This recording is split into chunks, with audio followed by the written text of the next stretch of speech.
This is QD Clinic, and I'm Dr. Jack Cush. QD Clinic is brought to you by Room Now Live, a next generation medical meeting. Our case this week begins with the reluctant rheumatologist and Pegloticase.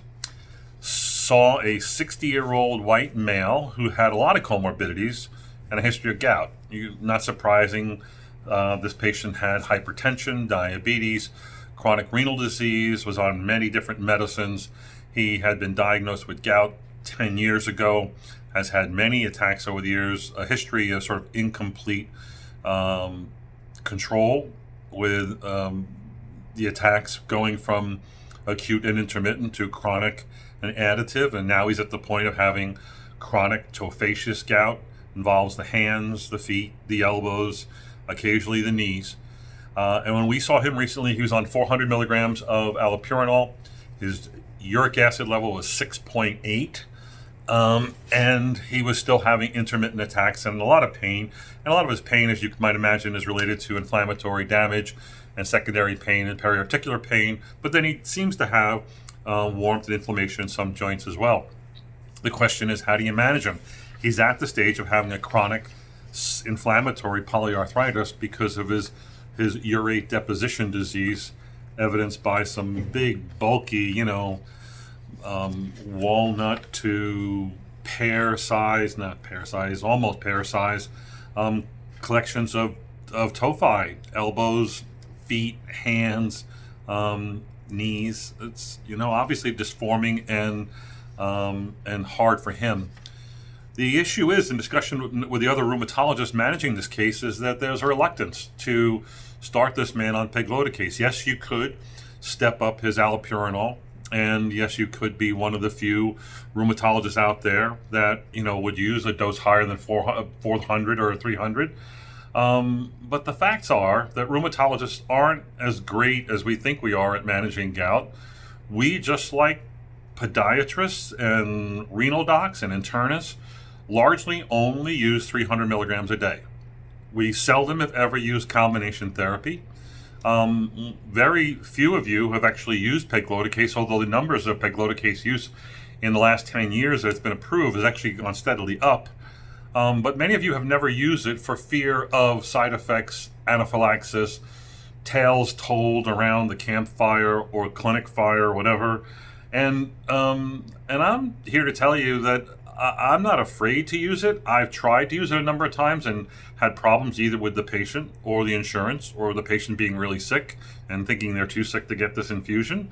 And I have used it. And it's really, I think, a very effective way. The issue here is the argument that was presented to me by the other rheumatologists in discussion was, well, if we increase his dose up to 600, even up to 800 milligrams, we can start to get him to a hypouricemic state where he can lower his levels enough that he can dissolve some of those tophi. The problem is, the tophi are the tip of the iceberg. He has a tremendous total body urate load. When you see tophi at all, what you're not seeing can be magnified 10 times fold, 100-fold. And if you want to prove it, then do the dual energy CT scans, the DEX scans that show urate deposits lighting up. The problem with, I think, the use of this therapy is an overestimation of anaphylaxis. Infusion reactions, I think it's like 6-7%. And very few of those, less than 1 in 10 of those actually meet the NIH definition for anaphylaxis. So while reactions do occur, the main reaction is because you're mobilizing all this urate, you get more gout attacks and patients feel sick. So the drug was approved 10 years ago, done in studies where you give 8 milligrams every 2 weeks or every 4 weeks. The response rates are basically 40 to 50% of patients. There's a dramatic lowering of serum uric acid levels from whatever they were down to undetectable on this drug. The real issue is whether or not you can fight the problem of anti-drug antibodies and their anti-PEG antibodies, which can get in the way in the long-term success, could contribute to some of the toxicity. And I think that the trend right now is to use a background of either methotrexate, azathioprine, or mycophenolate. There's a study going on right now with mycophenolate being done at UAB by Ken Sag. I've used azathioprine. We have a recent report in Room Now about the use, a published report about the use of methotrexate in people going on this. Why would they use these DMARD drugs? Not to treat the chronic synovitis, but to suppress the development of an anti-drug, anti-PEG antibody that can get in the way of long-term success. Patients need to be infused. It's not a slow infusion. It's a fairly easy infusion, though. They get pre-medicated with antihistamines and solumedrol, more so than hydrocortisone. It's done every 2 weeks. You have to get a uric acid level prior to the next infusion, because you want to see uric acid levels declining, going down, and staying down. But then if the uric acid starts coming back up, well, that's basically anti-PEG antibodies getting in the way, and now you're going to have a rise in uric acid. And that means, oops, we shouldn't use the drug. You can prevent that anti-drug antibodies, anti-PEG antibodies, by using, again, azathioprine, methotrexate, probably mycophenolate, and patients will have long-term success.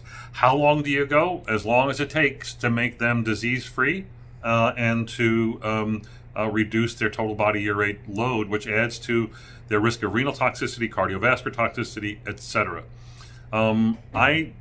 I'm fairly liberal with the use of steroids when we're starting out therapy, because infusion reactions are very common, and patients should either be on a low dose of steroids or be very quick to use 20 milligrams of steroids at the first hint of a gout flare.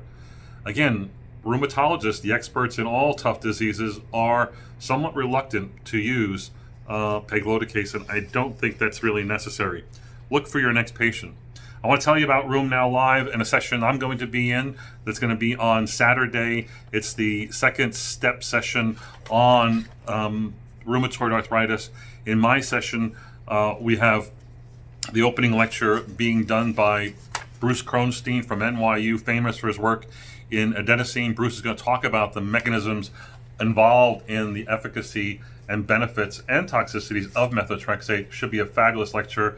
Alvin Wells is going to be talking about updates in imaging and new guidelines for imaging in rheumatoid arthritis, including ultrasound. And then I'll be talking about the differences in seronegative and seropositive, and telling you things you didn't know about seronegative RA that will scare you to death. Room Now Live, you can still register at roomnow.live. Talk to you tomorrow.